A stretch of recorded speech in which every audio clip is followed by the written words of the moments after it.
Hello दोस्तों, मैं हूं नवनीत राय और आप देख रहे हैं कैमरा हब। दोस्तों, आज की इस वीडियो में हम बात करने वाले सोनी वेनिस 2 के बारे में। जैसा कि हमने सोनी वेनिस 1 की वीडियो भी बनाया हुआ है, आप देख सकते हैं हमारे चैनल पे। और ढेर सारे कैमरों की वीडियोस हमारे चैनल पे आती रहती हैं, आप उसको भी देख सकते हैं। आज हम वेनिस 2 के बारे में बताने वाले हैं। वेनिस 2 की बॉडी से लेके सारी चीज़ें हम बताएंगे। ये वीडियो थोड़ी सी लंबी होगी, लेकिन अगर आप इसको देखेंगे, आप उसको पूरी वीडियोज़ देखेंगे, हो सकता है उसमें आपको कुछ पता हो, कुछ चीज़ें ना पता हो। और जो बिगनर हैं उनको तो पूरी वीडियो ही देखना चाहिए, जिससे कि आपको सारा का सारा नॉलेज हो कि मतलब कहाँ से क्या क्या चीज़ें चेंजेस हैं और क्या क्या इसमें नया है, क्या क्या मतलब पहले से आया हुआ है, वो सारी चीज़ें आप इसमें समझ सकते हैं। ठीक है, तो हम चलते हैं कैमरे की तरफ और बात करते हैं कैमरे के बारे में कि क्या क्या इसमें फीचर्स है। सबसे पहले तो आप ये बॉडी देख लीजिए। ये जो सोनी वेनिस 1 है उसमें अलग से इतना रिकॉर्डर दिया हुआ, उसके बाद ये बैटरी लगती है। ठीक है, अभी सोनी वेनिस 2 ने क्या किया कि ये कॉम्पैक्ट में ही इन्होंने 8K सेंसर के साथ में, 8.6 के सेंसर के साथ में इन्होंने ये बॉडी दे दिया हुआ है, जो कि काफ़ी छोटा हो गया है। और इसका वेट लगभग 4.3 किलोग्राम है, विदाउट बैटरी और लेंसेज। मतलब आपका लेंस और बैटरी के बिना भी आपके सिर्फ ये हैंडल और व्यू फाइंडर और प्लेट के साथ में ये 4 किलो कुछ ग्राम का है, मतलब 4 किलो 300 ग्राम के आसपास जाता है। तो हो सकता है किसी का प्लेट ज़्यादा हो, हैवी हो, किसी के हैंडल में कुछ जैसे रॉड लगाते हैं, कुछ ऐसा, मतलब वो सारी चीज़ें होती है, तो थोड़ा मोड़ा ऊपर नीचे हो सकता है। ठीक है, तो लगभग इसका स्टैंडर्ड वेट जो है वो 4 किलो के आसपास का ही है। उसके बाद दूसरी बात करते हैं कि मतलब ये जो कैमरा है, कैमरे का सेंसर जो है वो 8.6 के है। ये डुअल आईएसओ के साथ में काम करता है। ये इन सारी चीज़ों के बारे में बात करेंगे। इसमें अलग से आप लट डाल सकते हैं ये एसडी कार्ड के थ्रू, और डायरेक्ट लैपटॉप के थ्रू भी आप यहाँ से इथरनेट केबल के साथ में आप इसमें लट डाल सकते हैं।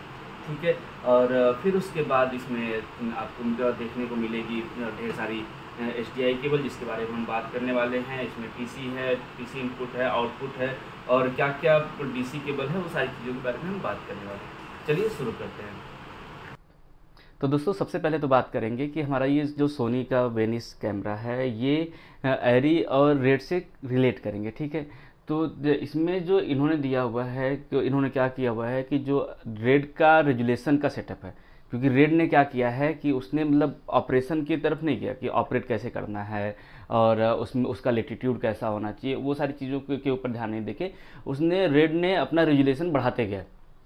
जैसे 4K आया, 5K आया, 6K आया, 7K, 8K तक रेड ने बढ़ा दिया हुआ। ठीक है, तो इन्होंने क्या किया कि रेड का जो है वो रेजुलेशन एडॉप्ट कर लिया, मतलब इन्होंने 8.6K का सेंसर दे दिया। ठीक है, तो उसके बाद अभी क्या किया इन्होंने, मतलब वो तो दे दिया, और दूसरी चीज़ जो लेटीट्यूड है इसका, जैसे एरी का क्या है, लेटीट्यूड की वजह से उसका जो पीछे का जो नॉइस है और सारी चीज़ें जो मतलब फेस है, फेस के पीछे का जो डिटेलिंग होता है वो उसका सही दिखता है, और कुछ चीज़ें जो ग्रेन्स है और बाकी सी चीज़ें हैं वो थोड़ा सा सॉफ्टनेस दे देता है।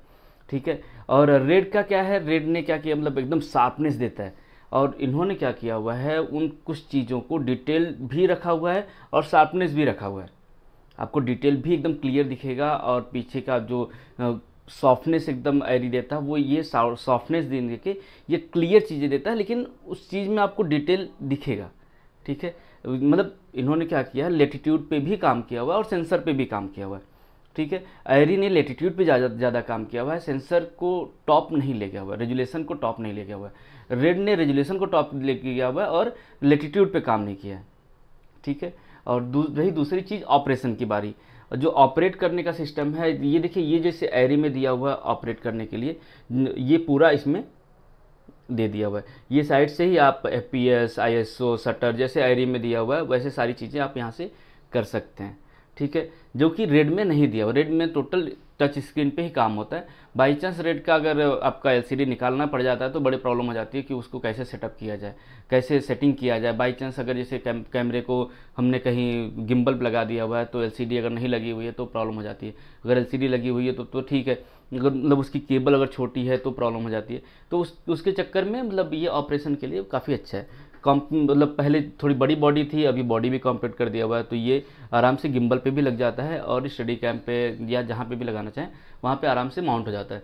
ठीक है, ये देखिए, ये असिस्टेंट के लिए पैनल दिया हुआ है। दूसरा चीज़ साइड में ये देखिए, जो ऑपरेटर है उसके लिए पैनल दिया हुआ है। इधर साइड से ही आप FPS और शटर, ND, ISO और वाइट बैलेंस, ये सारी चीज़ें यहाँ से भी चेंज कर सकते हैं, प्लेबैक कर सकते हैं, रोल कर सकते हैं। वैसे इधर असिस्टेंट के साइड में भी दिया हुआ है सारी चीज़ें। तो इस तरह से ऑपरेटिंग के लिए काफ़ी अच्छा दिया हुआ है, ठीक। और इसका जो है शैडो डिटेल में पे भी अच्छा खासा काम किया हुआ है। जैसे जो शैडो होती है, जो डार्क पॉइंट होता है, अगर जो हम वीडियो बनाते हैं, जो डार्क पॉइंट होता है वहाँ पे काफ़ी ढेर सारी ग्रेन्स आती हैं, नॉइजेज आते हैं, वो इसमें काफ़ी क्लियर होता है एकदम, मतलब थोड़ा भी नहीं आता है, वो एकदम क्लियर होता है जो आपका शैडो पॉइंट होता है। इस पर भी इन्होंने अच्छा काम किया हुआ है।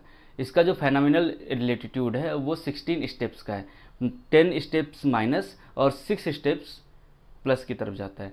इसकी जो इंटरनल रिकॉर्डिंग है वो 16 बिट एक्सोसियन है, जिसकी वजह से आपका कलर ग्रेडिंग और ग्राफिक्स के लिए काफ़ी मदद मिलता है। साथ ही ये सिनेमा के साथ साथ में सीरियल और शोज़ के लिए भी काफ़ी अच्छा है। अगर आप चाहें तो 4K ProRes भी रिकॉर्ड कर सकते हैं, जिसमें आप 4444 का रिकॉर्डिंग कर सकते हैं या 422 HQ का रिकॉर्डिंग कर सकते हैं। इस तरह से आप अगर चाहें तो सिनेमा के लिए भी यूज़ कर सकते हैं इसको, और ProRes रिकॉर्डिंग के लिए भी अच्छी तरह से यूज़ कर सकते हैं। और उसके साथ में आप इसमें देख सकते हैं डुअल बेस ISO है, जिसमें कि आपका जो नीचे वाला ISO है वो 800 है, और उसके ऊपर वाला जब भी ISO आप यहाँ से चेंज कर सकते हैं, चेंज बेस, और यहाँ से चेंज कर देंगे तो आपका जो ISO है, बेस ISO, वो 3200 चला जाएगा, ठीक है। तो 800 से 3200 तक का इसमें ISO, नेटिव ISO दिया हुआ है, जिसके ऊपर नीचे आप जा सकते हैं। जैसे कि होता है कि अगर मतलब एक सिंगल बेस होता है जो 800 का बेस अगर होता, तो अगर मुझे 3200 जाना होता तो ढेर सारे ग्रेन्स आते, ठीक है। लेकिन इसका जो बेस ISO वही अगर 3200 हो जाए तो फिर वहाँ पे तो ग्रेन्स ही नहीं आएगा, तो उसके भी ऊपर हम थोड़ा मोड़ा ऊपर और नीचे जा सकते हैं। मतलब आप सोच लो कि अगर 3200 ISO हम जा सकते हैं तो कितना डार्क में भी शूट कर सकते हैं और हमारा ग्रेन्स का कोई टेंशन नहीं होगा। तो ये ISO भी काफ़ी अच्छा दिया हुआ है, ठीक है। उसके बाद हम बात करेंगे सेंसर के बारे में, जो कि सुपर 35 सेंसर दिया हुआ है। ये एनामॉर्फिक सपोर्ट के लिए सेंसर दे रखा हुआ है, PL माउंट का सेंसर है। उसके बाद हम बात करेंगे जो सेंसर है, इसका सुपर 35 का सेंसर दिया हुआ है 8K और 6K सपोर्ट के साथ में, एनामॉर्फिक लेंस के सपोर्ट के साथ में इसका सेंसर दिया हुआ है, फुल ओपन गेट सेंसर है, ठीक है। जो 8K हमारा 8.6K सेंसर पर जब भी जाते हैं तो वो ओपन गेट को सपोर्ट करता है और एनामॉर्फिक लेंसेज को सपोर्ट करता है, ठीक है। और दूसरी चीज़ कि यहाँ पे जो PL माउंट दिया हुआ है, ये आपका आराम से चेंजेबल है। इसमें आप EF mount, E mount, PL mount जो भी चाहें वो सेंसर आप यूज कर सकते हैं, वो जो माउंट है उसका, लेंस का माउंट, वो यूज कर सकते हैं, ठीक है। और उसके बाद दूसरा चीज़ इसमें देता है जो आपका रियाल्टो सेटअप है। इसमें से आप निकाल के एक जो अलग से रियाल्टो यूज़ करते हैं, कि मतलब आपका एक सिंगल छोटा सा बॉडी है, जो जैसे कि आपका ब्लैक मैजिक का कैमरा आता है, पॉकेट कैमरे आते हैं, पतले से आते हैं, उसके आगे लेंस लग जाता है, सेम वैसा ही पतला सा आपका ये बन जाता है, ठीक है, रियाल्टो सेटअप। तो आप यहाँ से निकाल के अलग से शूट देख सकते हैं। मैंने रियाल्टो को यूज़ करने के लिए पूरा वीडियो बनाया हुआ है, रियाल्टो कैसे इसको चेंज करते हैं और रियाल्टो में कैसे डालते हैं, वो पूरा वीडियो बनाया हुआ है, आप उसको देख सकते हैं, मैं लिंक नीचे दे दूंगा।